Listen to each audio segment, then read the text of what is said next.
पांच हो गया है। दिखा तो कॉपी में।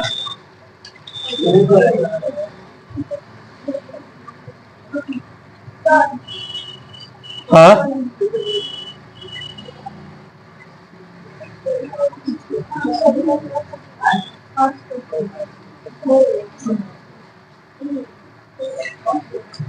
मिला।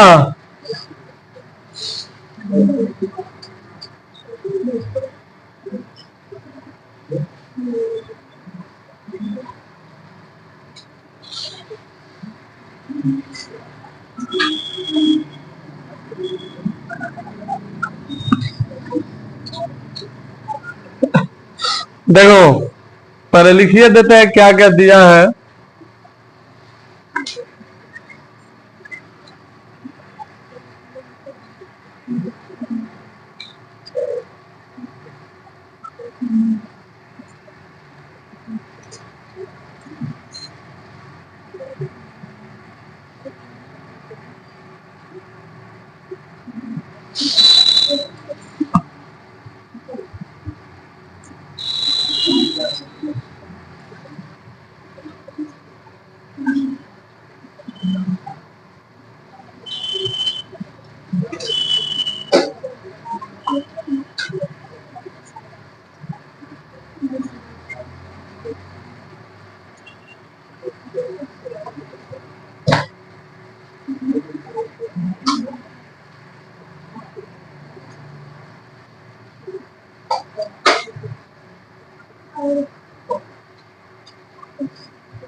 देखो, सबसे पहले यहाँ पे हम लोगों को 5 नंबर क्वेश्चन में कह रहा है 6.43, जो हम लोग बना दिए हैं फिगर।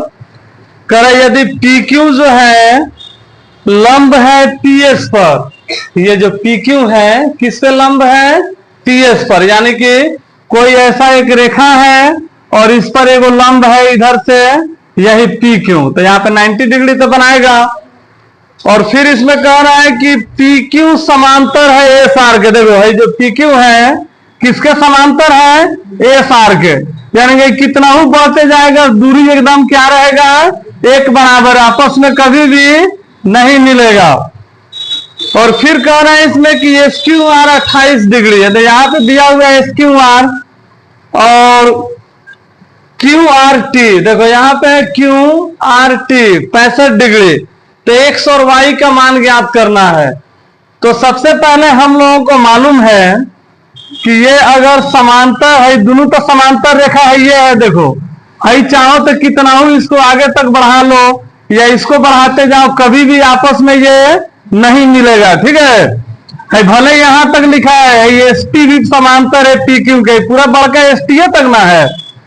तो हम लोगों को सबसे पहले यहां से क्या करना होगा, जब हल करेंगे तो एक्स और वाई का वैल्यू निकालना है। तुम लोगों को बताए थे कि जब भी समांतर रेखा रहेगा और इसके बीच में कोई रेखा खींचा जाएगा तो इधर जितना का कोण बनेगा उतना ही का कोण इधर बनेगा। अगर यहाँ पे 120 डिग्री बन रहा है तो यहाँ पे कितना बनेगा? 120 ही बनेगा। और इधर 60 डिग्री बन रहा है तो इधर भी कितना बनेगा? 60 डिग्री। इसको कौन सा रूल कहते हैं? हाँ, एकांतर कोण से ना, यही ना कहते हैं, लिखवाए थे ना रूल इसका। तो यहाँ पे अगर हम लोग ध्यान से देखेंगे तो हई तो दोनों समांतर हैं। जब हल हम लोग करेंगे तो लिखेंगे पी क्यू जो है समांतर है किसके? एस आर के। रीजन क्या लिखेंगे? दिया गया है, क्योंकि क्वेश्चन में हम लोग को बोल दिया है कि पी क्यू किसके समांतर है? एस आर के ना। अच्छा, इसके बाद क्या बोला है यहाँ पे कि हाई सारा तो एंगल का मान दिया है, जब जरूरत पड़ेगा तो लेंगे। अच्छा, अब देखो, हम लोग को मालूम है यहाँ पे 65 डिग्री है, तो कौन 65 डिग्री होगा? ये दोनों ना मिलकर 65 होगा ना। यानी कि अगर मान लो इसको थोड़ा देर के लिए सोचो, इधर बढ़ाते हैं तो इधर और ये पूरा बराबर होगा कि नहीं होगा? है भले है ये वो बीच में चिन्ह खींच दिया है, देख इधर ध्यान से, इसी तरह ना फटा हुआ है, तने बड़ा कर दिया है इस तरह, ये है बीच वाला हम नहीं खींच रहे हैं, है चिन्ह एस क्यू छोड़ दे रहे हैं। तो इधर जितना का कोण बनेगा ये पूरा इधर भी बनेगा कि नहीं बनेगा? एकदम बनेगा। जैसे देखो P Q S R T, है बीच वाला हम खाली ये छोड़ दिए तुम लोग समझाने के लिए। तो यहां जितना का कोण बनेगा इधर भी उतना ही का। तो इसमें जब दो गो कोण है तो ये दोनों जोड़ के ना इसके बराबर होगा, दोनों जोड़िए का ना बराबर होगा। तो हम लोग लिखेंगे यहां पे एंगल क्यू आर टी बराबर होगा, किसके बराबर होगा? पी क्यू आर के। पूरा पी क्यू आर है ना, है दोनों मिलके angle P Q R. Q बराबर होगा, यहां पे रीजन देंगे एकांतर कोण से ना। अब देखो इसको हम लोग कुछ और तरीका से लिख सकते हैं, लिख सकते हैं या एंगल क्यू आर टी बराबर, पी क्यू आर में कई गो कोण है? दो गो, एगो पी क्यू एस है और एगो एस क्यू आर है।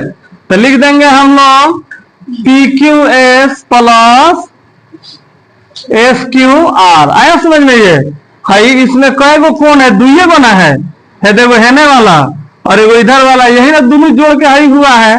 तो यही दोनों का नाम लिख दिए पी क्यू एस, या इसी को बोल सकते थे एस क्यू टी, और इसका नाम है तो एस क्यू आर, या इसी को लिख सकते थे आर क्यू एस। अब देखो क्यू आर टी जो है हमारा 65 का है और यहाँ पे पी क्यू एस कितना का है? पी क्यू एस खाली एक्स दिया हुआ है तो एक्स लिख देंगे। एस क्यू आर कितना का दिया हुआ है? एस क्यू आर है 28 का, तो हम लोग यहाँ पे लिख देंगे 28। अब यहाँ पे इसको भेजेंगे इधर, यहाँ पे प्लस में है 28, तो इधर आया क्या हो जाएगा? माइनस में। तो x बराबर हो गया 15 में से 8 जाएगा तो 7 ना बचेगा, अब 5 में 2 जाएगा 3, यानी कि 37 डिग्री। अब देखो तुम लोग यहाँ पे अगर हम 37 डिग्री लिख देते हैं तो 37 और 28 जोड़ेंगे तो 65 आएगा कि नहीं आएगा? आ जाएगा। तो इधर जितना कोण बना इधर भी उतना ही का कोण बना। अब क्या करेंगे हम लोग का y का वैल्यू निकालना है। अब देखो y का वैल्यू कैसे निकलेगा? सबसे पहले हम लोगों को मालूम है कि ये लंब है तो 98 डिग्री का ना कोण बनाएगा ना। तो अब हम लोग को खाली काम करना है इसमें, हई वाला त्रिभुज में है, देखिए वो त्रिभुज है दिख रहा है ना, इसी में तुम लोग भी इसी तरह भांग भूंग कर देगा सब। हम सिर्फ समझाने के लिए इधर भांग रहे हैं। देखो P है, Q है और यहाँ पे क्या है? S है। Y हो गया है 90 डिग्री हो गया और यहाँ पे मिल गया 37, तो ये आराम से निकल जाएगा। इसके लिए हम लोग क्या करेंगे? सबसे पहले लिखेंगे त्रिभुज PQS में ना। अब हम लोग P का नाम क्या लिखेंगे?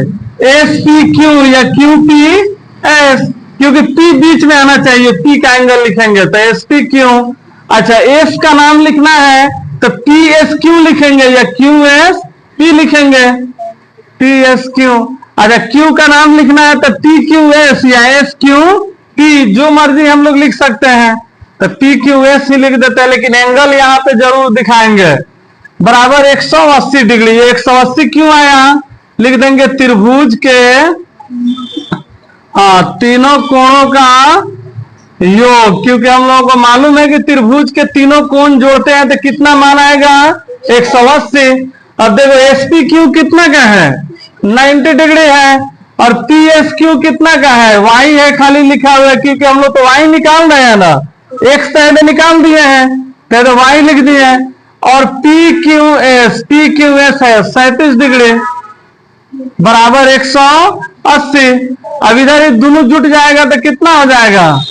127 प्लस Y बराबर 180 और Y बराबर 180 माइनस 127 इधर ला देंगे।